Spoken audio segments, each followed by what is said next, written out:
얼마 전 잉글랜드 프리미어리그에서 토트넘의 손흥민 선수가 아시아인 최초로 득점왕에 오른 기사를 봤습니다. 전 세계의 찬사가 대단했어요. 프리미어리그라고 하는 그 축구 리그는 현존하는 세계 최고의 축구 무대이기 때문에 그렇습니다. 그런데 그 아시아 선수로서 득점왕을 차지했다는 것은 상상도 못할 엄청난 일이었다는 것을 우리가 알고 있습니다. 손흥민이 이렇게 세계적인 선수가 된 것은 그의 아버지 손웅정 씨 때문이라고 다들 얘기합니다. 아버지는 이름 없는 사류 오류 축구 선수였습니다. 아버지는 아들에게 자신이 배워온 지금까지의 축구의 그런 그 스타일과는 전혀 다른 스타일로 아들을 가르쳐야 되겠다고 하는 생각을 갖게 됐습니다. 대부분의 지도자는 결과만을 소중하게 생각하게 됩니다. 그러나 이 손웅정 씨는 결과가 중요한 게 아니라 결과를 만드는 기본 자세가 중요하다, 이것을 알게 됐고 또 그것을 아들에게 가르치고 싶은 마음이 대단했습니다. 그리고 때가 되면 만들어지는 그 기본기를 정말 충분하게 가르쳐야 되겠다라고 하는 생각을 마음에 가지게 되죠. 한마디로 얘기하면 창조적으로 자신을 파괴시킬 때에 더 창조적인 것들이 만들어진다, 이것을 그 아버지는 자기의 축구 인생을 보면서 알게 됐다고 기사에 써 있습니다. 손흥정 씨는 이렇게 얘기합니다. 사람들은 아들이 분데스리가에서 데뷔골을 넣었을 때 혜성처럼 나타났다는 얘기를 했다. 하지만 혜성 같은 선수는 없다. 차곡차곡 쌓아 올린 기본기가 끝에 나타났을 뿐이다.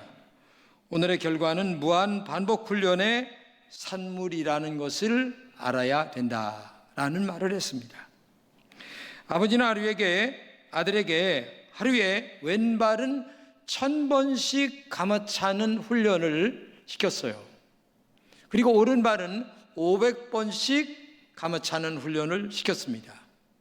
근데 이것을 하루 이틀 시킨 게 아니에요.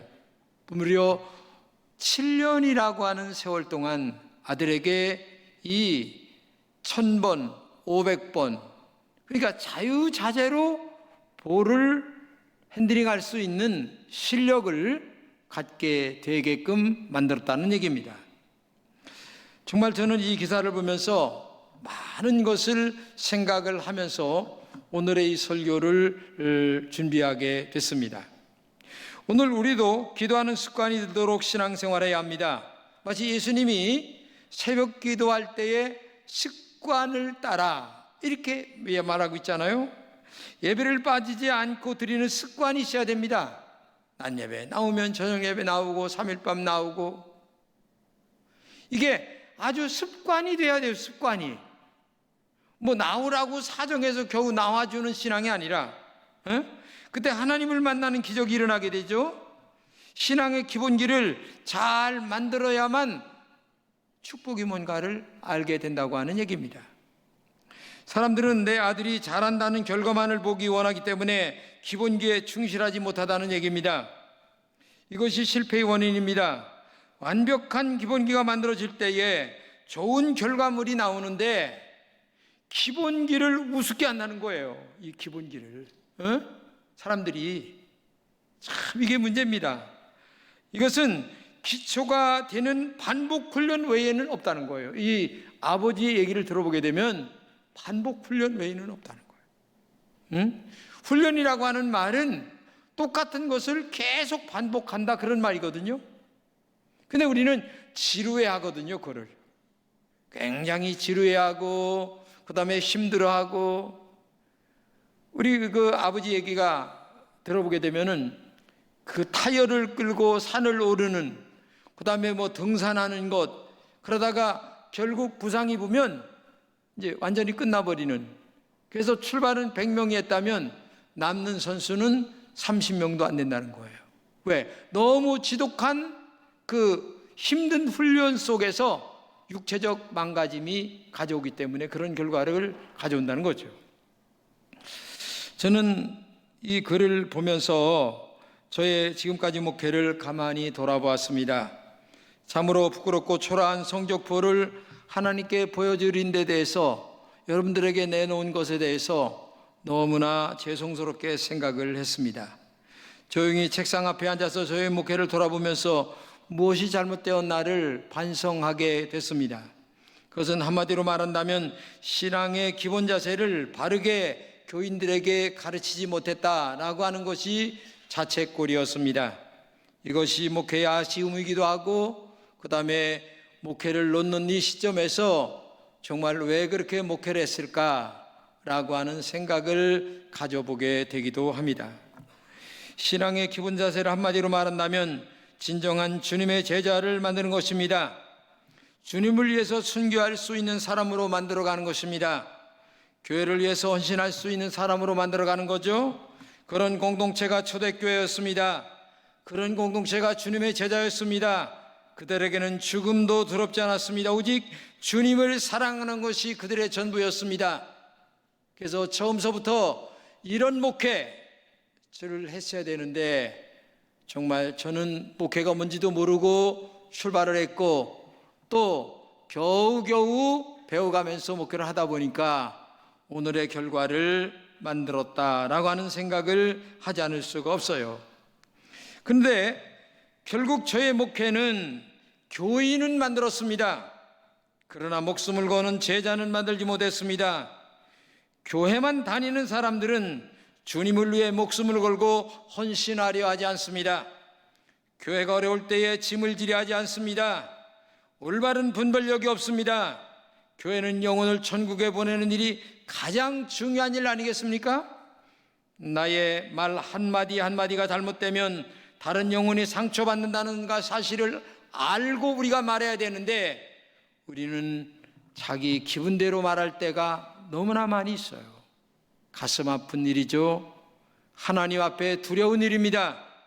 그래서 참고 인내하고 기도하면서 하나님의 지혜를 구해야 합니다.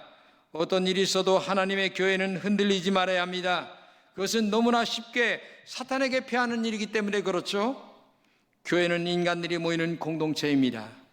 인간은 감정의 동물입니다. 사탄은 인간의 감정을 너무 쉽게 터치합니다. 그래서 인간은 제일 먼저 감정을 폭발하게 됩니다. 그러면 문제가 더 커지는 경우가 많이 있어요. 이것이 오늘 우리가 사는 현실에서 가장 힘든 일임을 우리는 부부지간에도 많이 경험하고, 교인들 간에도 많이 경험하고, 사회 속에서도 많이 경험하고 있는 것은 사실입니다. 그렇기 때문에 우리의 신앙도 사탄의 공격에 넘어가지 않기 위해서 신앙의 기본 자세가 굉장히 중요한 것입니다. 내가 옳다고 생각했던 것들을 과감하게 파기하고 말씀으로 돌아가야 합니다. 말씀으로 돌아가는 것만이 진정한 믿음이고, 그것이 신앙의 기본 자세임을 우리가 알아야 될 줄로 믿습니다. 내가 옳다고 생각했던 것들을 그러기 때문에 과감하게 파괴하는, 이것이 신앙의 기본을 다져가는 길임을 알아야 됩니다. 그것이 나를 이기는 길이고 사탄을 이기는 길이고, 신앙의 기본 자세가 있어야 참 제자가 되어서 하나님의 축복의 울타리 안에 들어간다는 사실을 우리가 알아야 된다는 얘기입니다. 오늘 본문은 이스라엘 백성들이 가나안 땅을 점령해 들어가는 중에 있어요. 가나안 땅을 들어가기 전에 먼저 정탐꾼을 보내는데, 한 지파에서 한 명씩 대표를 뽑아서 12명을 정탐꾼으로 보냅니다. 그런데 12명이 갔다 와서 백성들 앞에 보고를 하는데 10명은 부정적인 보고를 합니다. 야, 가나안 땅에 사는 사람들은 네피림의 안악자손 같다. 그러니까 한마디로 얘기하면 엄청이 덩치도 크고 우리가 싸울 상대가 못 된다, 안 된다. 거인들이기 때문에 그들은 우리보다 강하다. 한마디로 얘기하면 우리가 싸우면 진다. 그러면서 하는 말이, 여기까지 온 것이 잘못됐다.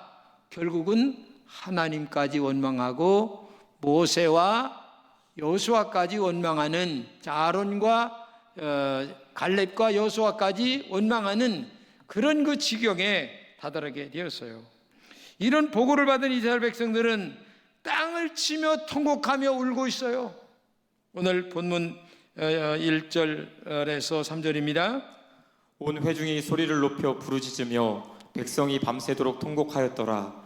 이스라엘 자손이 다 모세와 아론을 원망하며 온 회중이 그들에게 이르되 우리가 애굽 땅에서 죽었거나 이 광야에서 죽었으면 좋았을 것을 어찌하여 여호와가 우리를 그 땅으로 인도하여 칼에 쓰러지게 하려 하는가? 우리 처자가 사로잡히리니 애굽으로 돌아가는 것이 낫지 아니하랴. 이에 서로 말하되 우리가 한 지휘관을 세우고 애굽으로 돌아가자. 여러분, 이 말이 뭡니까? 이런 사람들은 창조적인 사람들이 아닙니다. 문제가 있으면 문제 앞에서 납작 엎드리고 그 다음에 문제 앞에 거꾸러지는 사람들입니다.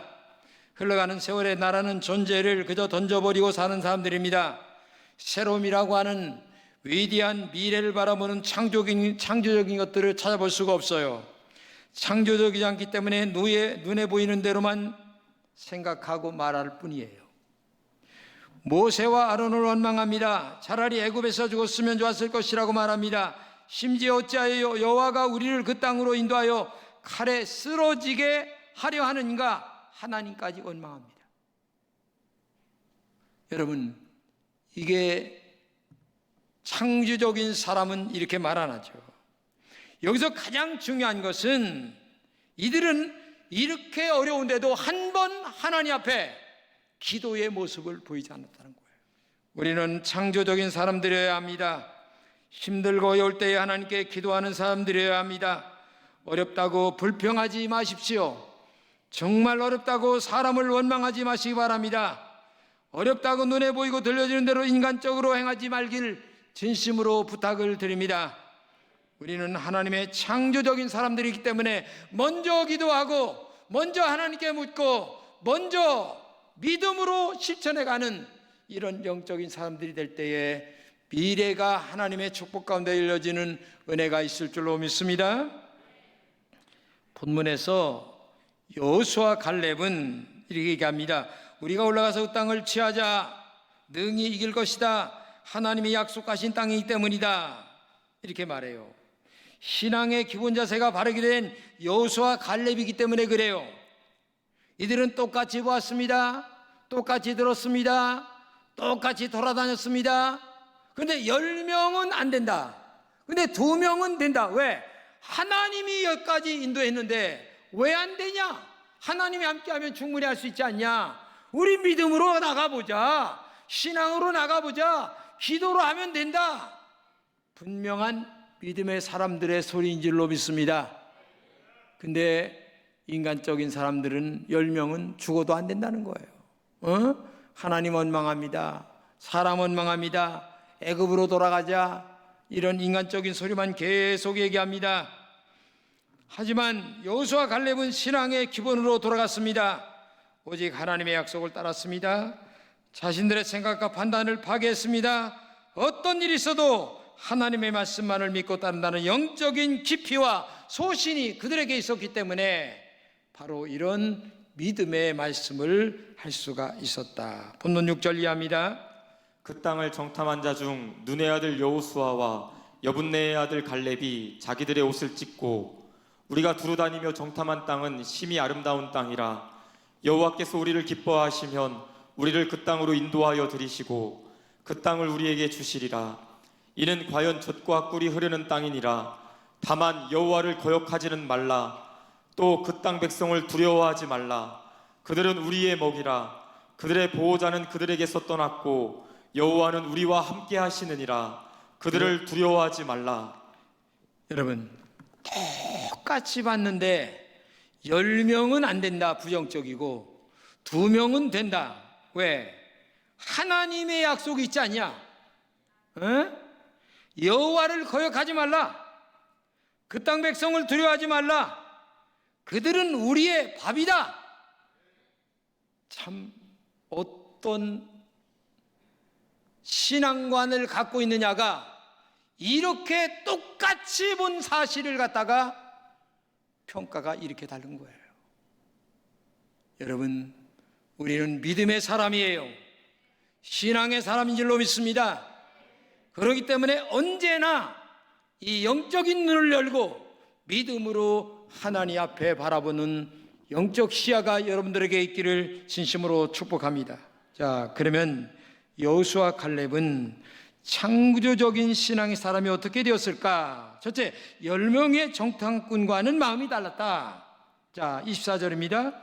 그러나 내 종 갈렙은 그 마음이 그들과 달라서 나를 온전히 따랐다. 마음이 달랐다. 이 말은 원문을 번역하면 영이 달랐다. 그러니까 하나님의 영이 지배하는 사람이었다는 얘기예요.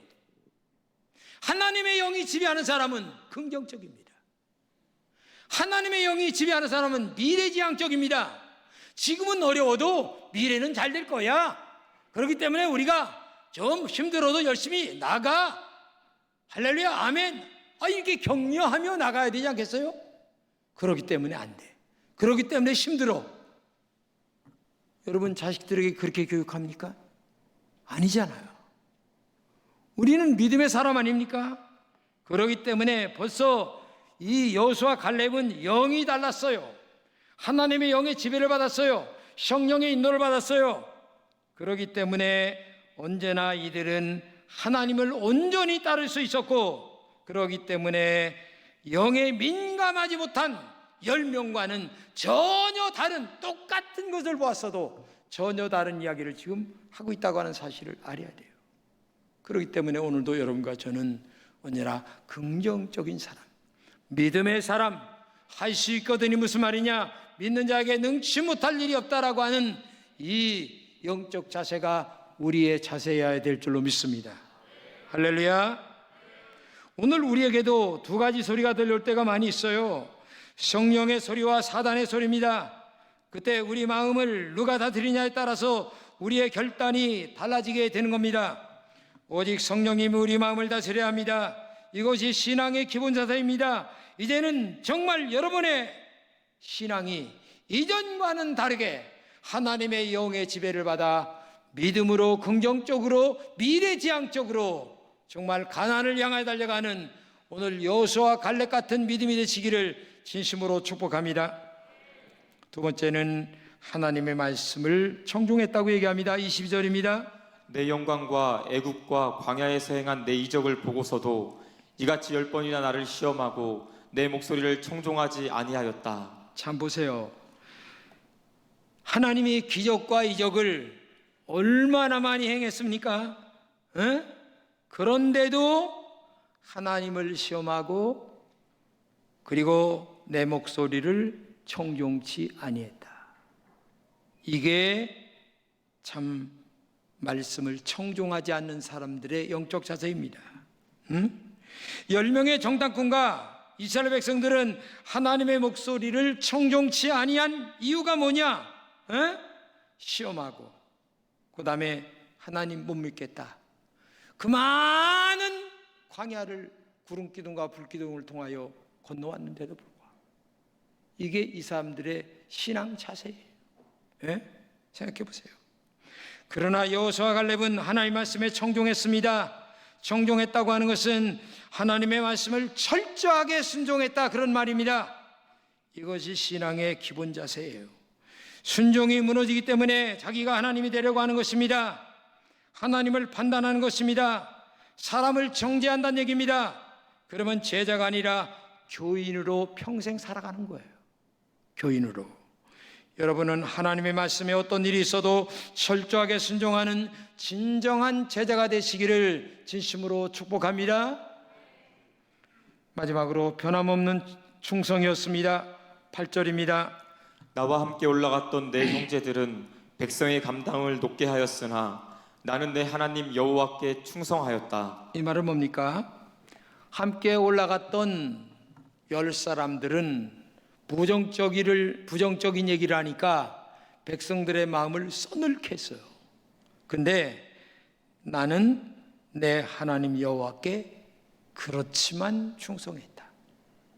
그렇지만, 이런 말이에요.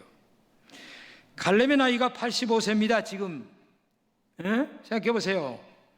정탐 후에 45년이 지났습니다. 그런데도 갈렙은 변함이 없어요. 40대나 85세 때나 전혀 변함이 없었다는 얘기예요. 신앙관이, 이게 중요한 것입니다. 45년이라는 시간 안에는 변할 수 있는 조건들이 수없이 많이 있었어요. 내 생각이 앞설 수도 있습니다. 상황도 많이 변할 수 있습니다. 여건도 변할 수 있었습니다. 그러나 여호수아 갈렙은 자기 생각과 주장을 버리고 오직 하나님만을 끝까지 따르다는 얘기입니다. 이런 사람은 환경이나 상황에 따라 요동하지 않습니다. 사람들의 말에 흔들리지 않아요. 변함없이 하나님께 충성하는 믿음의 사람이 되었다는 얘기입니다. 이것이 신앙의 기본 자세입니다. 여러분, 하나님 나라 갈 때까지 믿음으로 승리하시기를 축복합니다.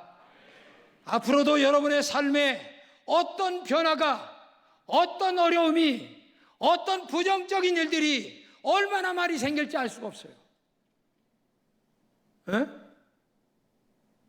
그러나 그런 순간이라 할지라도 나는 하나님만 바라보고 할 거야. 내가 심판자가 되려고 하지 말고 하나님이 심판하실 거야. 잘못된 것이 있으면. 이런 믿음으로 승리하시기를 축복합니다. 그게 믿음이고 그게 신앙인 줄로 믿습니다. 자, 보세요. 손정웅 씨에게는, 손웅정 씨지, 아버지가. 이게 신문에도 보니까 손정웅 나오기도 하고 손웅정, 근데 진짜 이름은 손웅정이에요. 이 손웅정 씨에게는 아들이 둘이 있었어요. 작은 아들 손흥민, 큰 아들 손흥윤. 근데 똑같이 축구를 가르쳤어요. 근데 놀라운 사실은 형은 똑같이 가르치는 이 축구 연습에 진력이 나서 따라하지를 못했어요. 근데 등신 같은 손흥민이만 등신처럼 아버지 말씀에 하루에 왼발 1000번, 오른발 500번 계속 기본기만 따라서 하는 거예요. 근데 놀라운 사실은 큰아들은 중간에 미끄러져서 지금 아무것도 못합니다.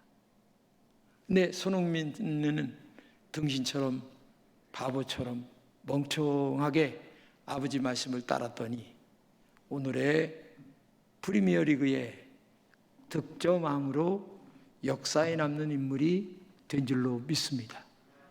신앙도 마찬가지예요. 그저 멍청하게 하나님 말씀이라면 그저 그냥 따라가는 거예요. 믿음으로 순종하는 거예요. 하나님 말씀 다 이해될 수 있어요? 예? 우리의 이 좁은 지식으로 어떻게 하나님 말씀이 다 이해가 됩니까? 안 됩니다. 아니, 못합니다. 그래도 순종하는 거고 믿음으로 따르면 하나님은 그 마음 자세를 예쁘게 보시고 우리를 축복으로 인도할 줄로 믿습니다. 손흥민은 자기 자신을 창조적으로 파괴했습니다. 신앙이 뭐냐? 나를 계속 파괴시키는 게 신앙이에요. 내 생각을 파괴시키는 게 신앙이에요. 그리고 하나님의 말씀을 내 걸로 만드는 게 신앙이에요. 다른 게 믿음이 아니에요. 그래서 언제나 교회 나와서 내 생각을 파괴시키고 하나님의 뜻을 내 마음에 집어넣는 게 믿음이에요. 그때에 창조적 파괴자가 되어서 오직 오늘의 손흥민처럼 여호수아 갈렙처럼 승리하는 사람이 될 줄로 믿습니다. 애굽에서 나온 사람들이 얼마나 많은가 여러분 아시죠? 그런데 가나안 땅에 들어간 사람은 딱 두 사람뿐이에요. 여호수아와 갈렙뿐이에요. 이걸 여러분 알아야 돼요. 영적 비밀이 여기에 있는 거예요. 이렇게 사람들이 볼 때에는 멍청할 정도로 등신 같을 정도로 신앙생활을 했어요. 근데 가나안 땅에 들어간 사람은 여호수아와 갈렙밖에 없었다는 사실을 안다면 어느 것이 신앙의 정도인가, 어느 것이 신앙의 바른 길인가를 우리에게 제시해주고 있다는 사실을 꼭 기억하고, 오늘도 신앙의 기본 자세, 첫째도 순종, 둘째도 순종, 셋째도 오직 하나님 말씀, 이걸 기억하면서 내가 못했으면 죄송한 줄로 알고 잘했으면 감사한 줄로 알고 하나님의 은혜였습니다, 이렇게 생각하면서 오늘도 신앙의 기본 자세를 다시 한번 정리하며 만들어가는 우리 금천의 공동체가 되시기를 진심으로 축복합니다.